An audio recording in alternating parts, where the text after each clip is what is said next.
What's happening, Bills Mafia? Ryan Thomas here, of course, once again live on the Thomas Take Sports podcast. Greatly appreciate you all tuning in to tonight's show, Wednesday, right here, 8 o'clock on the Buffalo Fanbase Podcast Network as well. The show is sponsored by 26shirts.com for all of your Buffalo Bills shopping desires, whether you're looking to add more Buffalo Bills stuff to your wardrobe, Buffalo Sabres, or just simply Buffalo. There's Bandits, there's Bisons, there's a lot of options to choose from, provided by, of course, Del Reeds. Go to 26shirts.com and find your option today. Find the apparel that is to your liking. So with that being said, of course, a lot to talk about, as always, each and every week that I hop on this podcast. Wanted to discuss quite a few things that I noticed during my time at training camp.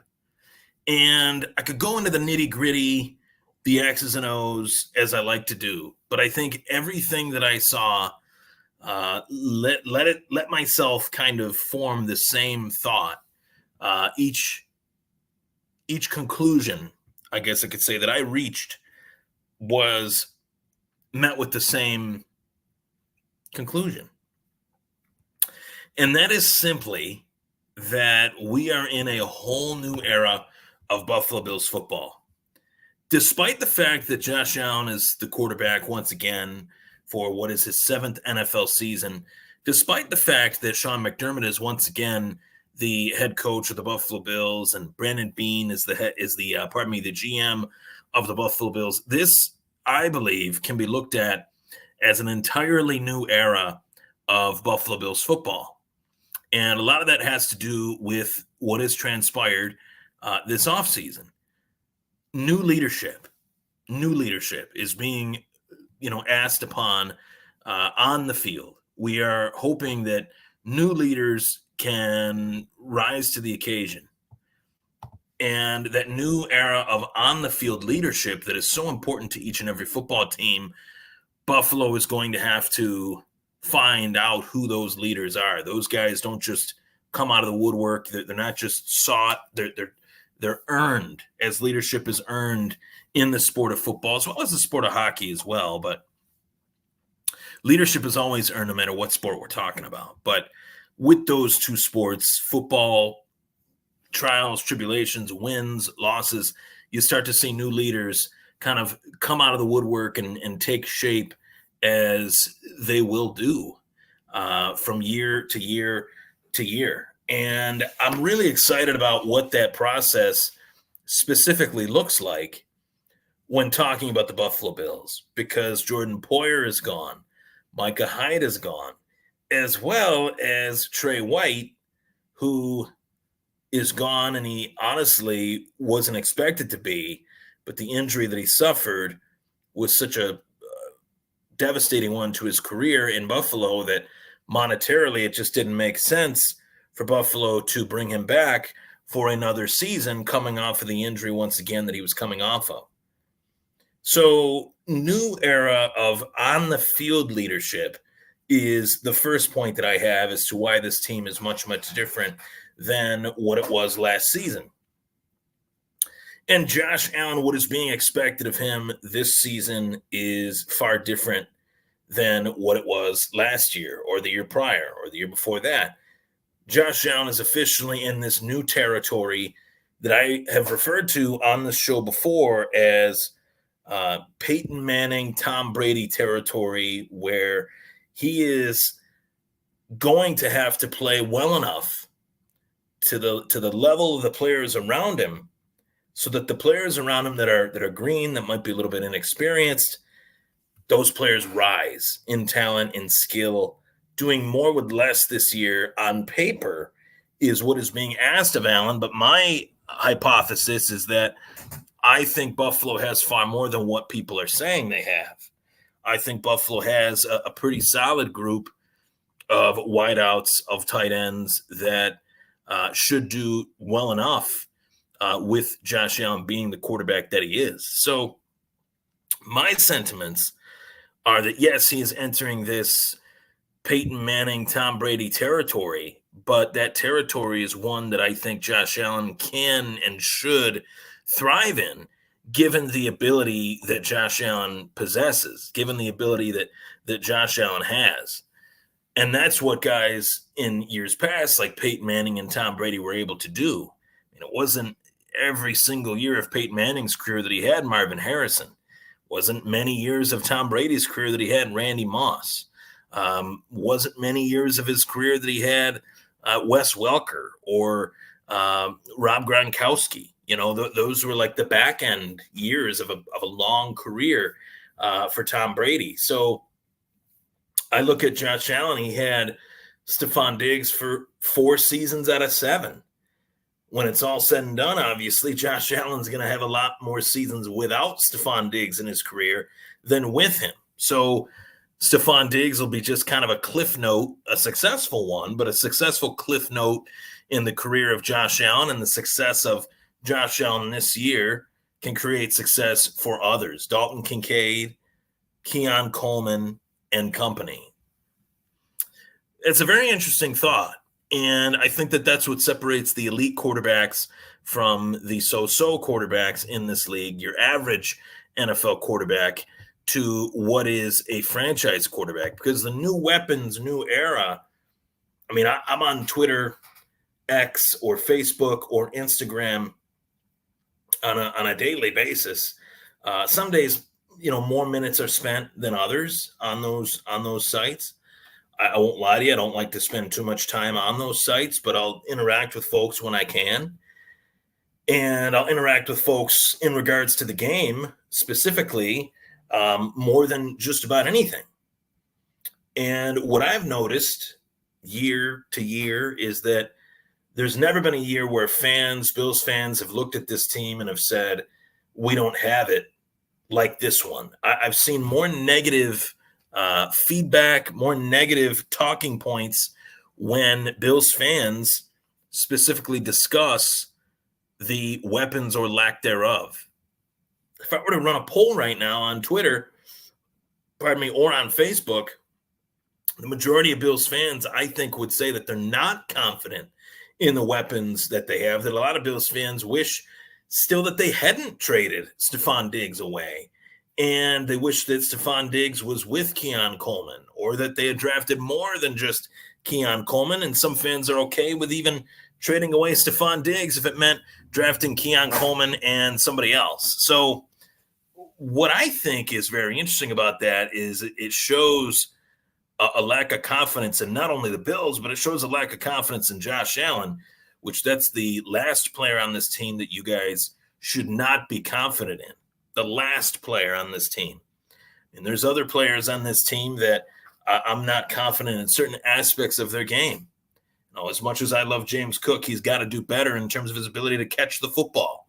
That's the type of stuff that I'm a little bit worried about. But the weapons themselves, Khalil Shakir, Curtis Samuel, Dalton Kincaid specifically, I'm not too worried about those guys. I feel pretty confident in those guys. I feel like those guys are going to be asked to do quite a lot, and they're going to be able to achieve quite a lot playing with a quarterback, the style, with the capability of Josh Allen. So those are a few things that I notice in terms of training camp. And I do want to mention that there is some breaking news that went down today in the National Football League. Big pieces of breaking news that I think will affect the AFC East quite greatly, in that the New England Patriots decided moments ago to trade all-pro pass rusher Matt Judon to the Atlanta Falcons for a third-round draft choice. Judon was unhappy with the direction of the New England Patriots, whether it was Drake May, whether it was what was the other, Gerard Mayo. He's not feeling too good about, the direction of the team. And quite frankly, I don't really blame him.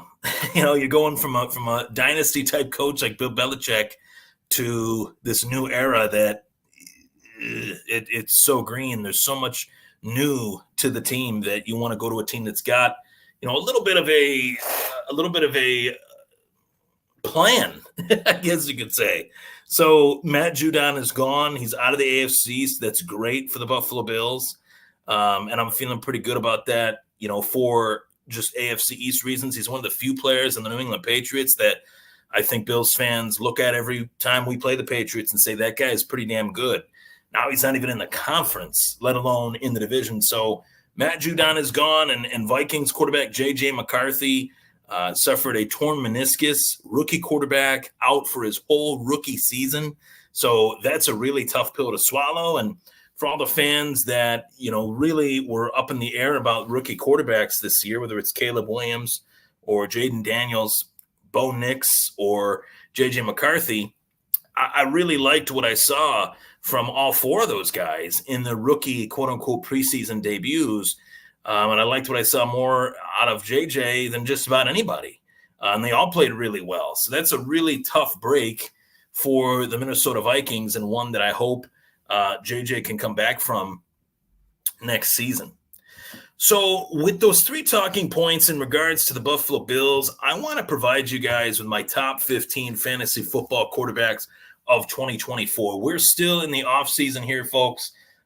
There is a lot to fixing my neck on my shirt here, as there's a lot to discuss with the Bills, but not as much as there would be if the season was going on. So quarterback rankings, top 15, my top 15 fantasy quarterbacks. I will bring you guys that when we come back from the break.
Top 15 fantasy football quarterbacks of 2024. I had to get the banners prepared for this. So, of course, really excited to give you guys this list. It was one that I took a lot of time putting together, because each year is such a different year that you don't want to be, I guess, repetitive year to year, because the sport of football, the game of football, evolves so much that each year for fantasy, the quarterbacks finish quite differently. So I'm going to rattle these off from 15 to 1. Number 15, I got Kirk Cousins. He's in new territory in Atlanta with a little bit of a chip on his shoulder. Atlanta decides to draft Michael Penix Jr. in the first round with the 8th overall pick.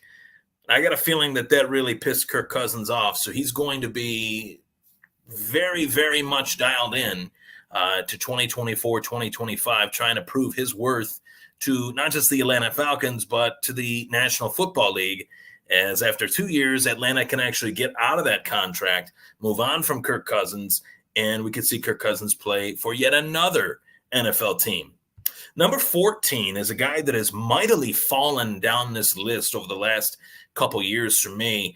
Los Angeles Chargers quarterback Justin Herbert. He's ranked 14th, due in large part to the fact that new Chargers head coach Jim Harbaugh is known to run the football, not necessarily pass it. Justin Herbert, not necessarily known for his scrambling ability. So, of course, I got Justin Herbert ranked 14th. Plus, you add in the fact that Justin Herbert could miss the first couple weeks of the season with some new information on the plantar fasciitis that he does have in his throwing foot. Now, that's an injury that I had in my junior year of baseball, one of the worst injuries that I've ever suffered, probably the worst injury I've ever suffered. Every now and again, eighth, ninth hole on the golf course, that does flare up. It never goes away quite as great as you would like it to, for certain. So that's a tough injury. Anyone that's ever had it, it is nagging, it is brutal, it is grueling, and it's one that I would never wish on anybody, let alone a player this young in his career. So hopefully Justin Herbert can bounce back from it, but my list has Herbert ranked 14th. Rookie sleeper to watch, Washington Commanders quarterback Jayden Daniels. I have ranked 13th on this list. And what excites me so much about Jayden Daniels is his ability to throw the deep ball, as well as his ability to move in the pocket. He reminds me a lot of a Michael Vick, of a Lamar Jackson. He has rare athleticism at the position, but he's smart about how he uses his athleticism. There's not many great supporting cast weapons on the Commanders outside of guys like Terry McLaurin and Austin Eckler, but I do believe that Jayden Daniels can make the most out of even a limited skill set around him. So Jayden Daniels listed as my 13th best quarterback in 2024 for fantasy football purposes. Next up is Aaron Rodgers of the New York Jets. 4 plays into his career with the Jets. Aaron Rodgers' season was over last season. I think that there will be a little bit of a revenge tour for Aaron Rodgers, at the very least from September to October. November, December, when we get into those cold months of the season, will Aaron Rodgers be able to rise above that and play to the level that he did back when he was in Green Bay? I tend to think that Aaron Rodgers has gone through quite an ordeal even prior to the injury that he suffered with the Jets last season. I haven't seen the great Aaron Rodgers probably in a good 3-4 seasons. So that's why I got Rodgers ranked 12th. Old football number 12, Aaron Rodgers on my top 15 fantasy football quarterbacks list for 2024. Number 11 is Brock Purdy. Now, Brock Purdy was ranked in the top 10, top 8 in some leagues, most leagues, for last season. He had a great supporting cast around him: Brandon Ayuk, Deebo Samuel, George Kittle, and, of course, the great Christian McCaffrey. But Brandon Ayuk looks like he's going to be on his way out more likely than not. If he's not, it's going to take him a little bit of time to get acclimated. If he does stay in San Fran, he's had virtually no offseason preparation with the team. George Kittle, he has shown that he can be a dynamic tight end in this league, but he's also been very injury prone these last few years. Christian McCaffrey, he has been injury prone these last few years in his career. And he's heading into this season with another injury. So San Fran, Deebo Samuel, I love the guy. He's one of my favorite players in this league. Everybody that knows me knows that. But they are in a real crunch here, where I think their window of opportunity is closing. If San Francisco doesn't get back to the Super Bowl with this group of characters, I don't think that they will in the near future. If they don't do it this year, they might never do it with this group again. So I got Brock Purdy ranked number 11. Number 10, one of my favorite quarterbacks in this league, Jordan Love, my QB2 for my dynasty guys out there that are in my dynasty league. Josh Allen and Jordan Love are now my 2 quarterbacks. Traded CJ Stroud away in this dynasty league a week ago. More on that later. But Jordan Love, I thought, was one of the best, if not the best quarterback for a window of time last season that was weeks 11 to weeks 17, which are essentially the last 8 weeks of the season. So it was huge to see Jordan Love take the reins from Aaron Rodgers in Green Bay. They move on from Aaron Rodgers. They put Jordan Love in there, assuming that Jordan Love is ready, willing, and able to go. And yeah, there was some tough sledding early on in the season, but for the most part, I thought Jordan Love handled the position of being the next face of the Green Bay Packers, which is a huge deal. Bart Starr, NFL royalty. Brett Favre, NFL royalty. Aaron Rodgers, he's had a pretty damn good career. We can't debate that. And Jordan Love taking the reins. Huge and massive shoes to fill for Jordan Love, but I think he's got the right headspace, the right attitude, the right amount of leadership, poise, whatever you want to call it, that I think that he's going to be very, very consistent in this league, and he's going to do what he does best, just play methodical, consistent football, showing the traits of athleticism that made him an apple of Green Bay's eye in the first round a few years back. Next up is Arizona Cardinals quarterback Kyler Murray, who comes into this year coming off of a big injury last year. He returned. 2 years ago, he had the injury, returns last year. We saw those glimpses of what makes Kyler Murray so special, and we saw those glimpses without much of a supporting cast outside of Trey McBride enter in.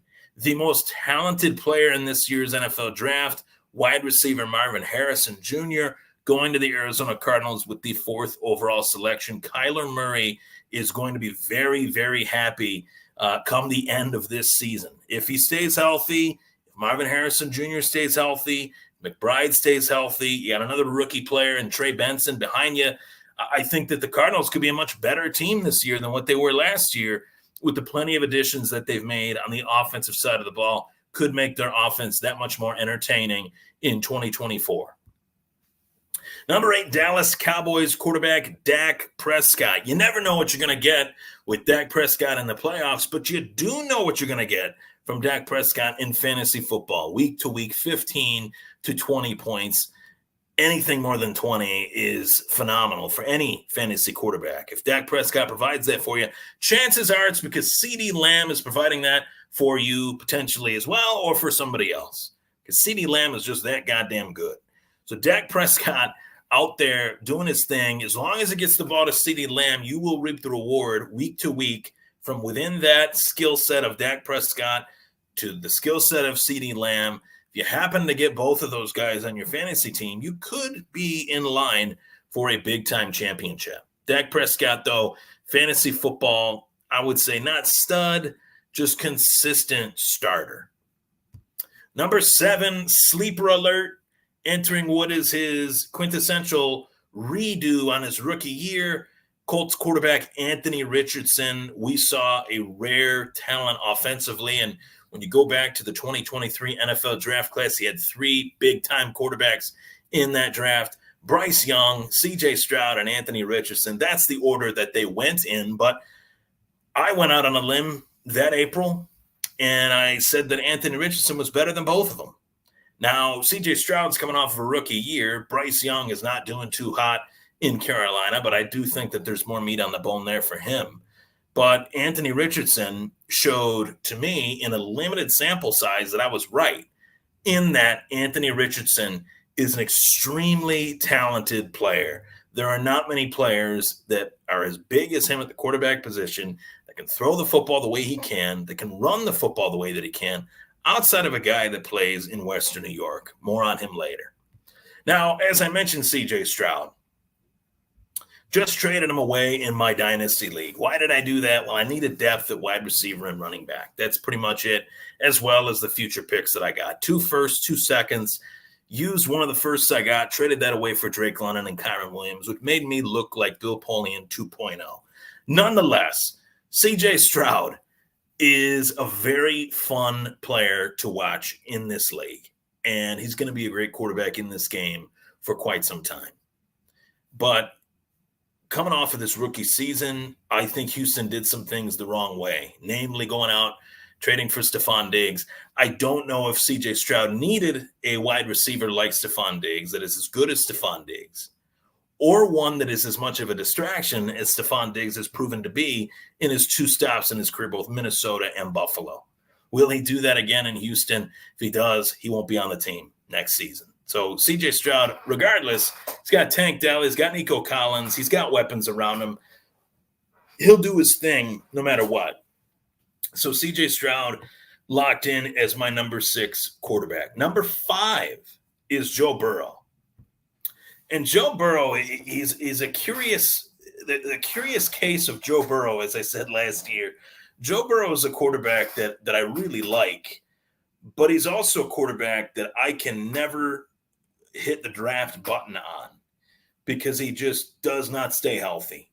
And to me, that's a player's greatest trait. If you can't stay available, availability is the greatest ability. That's how I look at that. And Joe Burrow has been a great player in this league for the short time that he's been in it.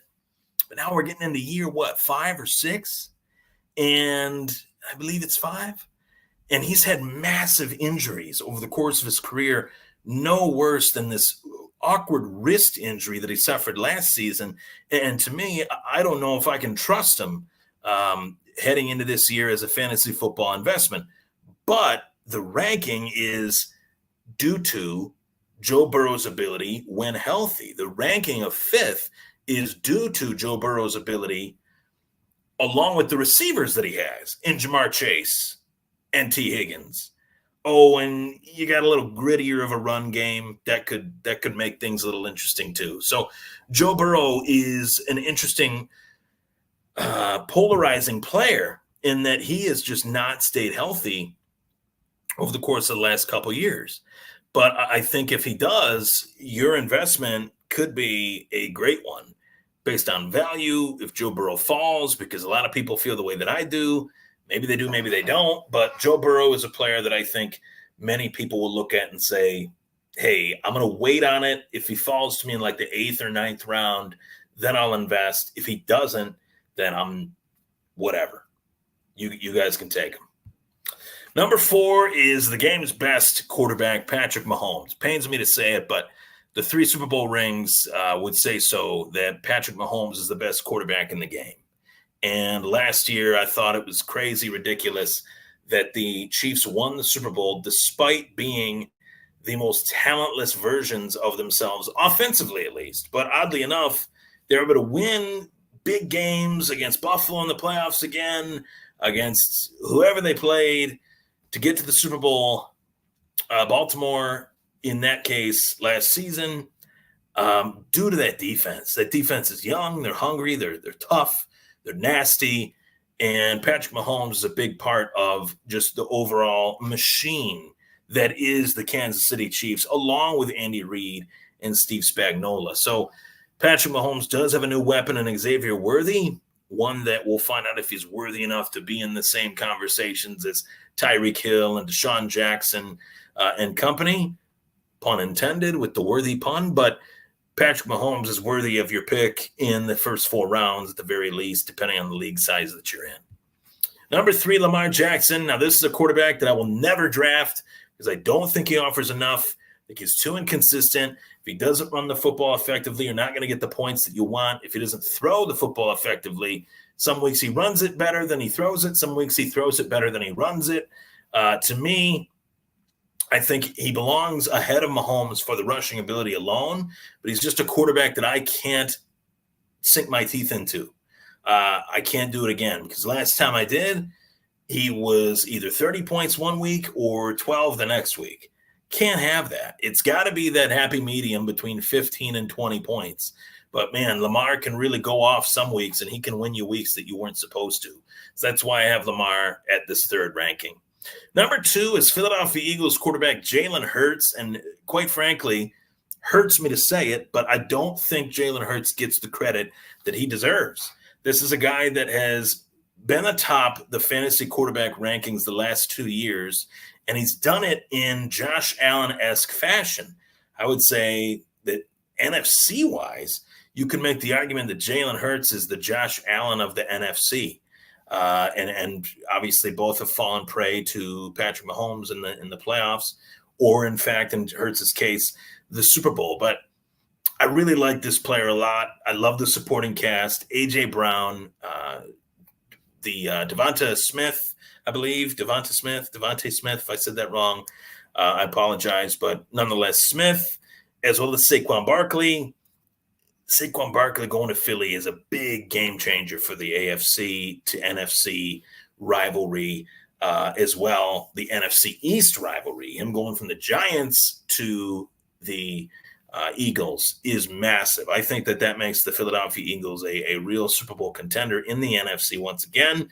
And with that, I got Hurts at number 2. And of course, number 1, your favorite quarterback, my favorite quarterback, eventually probably could run for mayor of Buffalo, and he probably would easily win in a landslide. No offense to Byron Brown, but that is Josh Allen of the Buffalo Bills. 3 straight seasons, Josh Allen has been QB1. Scratch that, it's actually been 4. So Josh Allen's done it time and time and time again. He's put the Buffalo Bills offense on his back. He's going to have to do it more than ever this offseason, as he had lost some weapons. He's got some new weapons. He's entering that Peyton Manning, Tom Brady, Pat Mahomes territory. We're going to have to see Josh Allen do more with new. Not more with less, more with new. I won't say that it's less. I'll say more with new. But can he do it? He definitely can. So there you have it. Those are my top 15 quarterbacks for fantasy football, the 2024-2025 season, as well as some news and thoughts from within my time at Buffalo Bills training camp. I'm Ryan Thomas. Thank you so much for tuning in tonight to the Thomas Take Sports Podcast. Take care. Last and certainly not least, go Bills.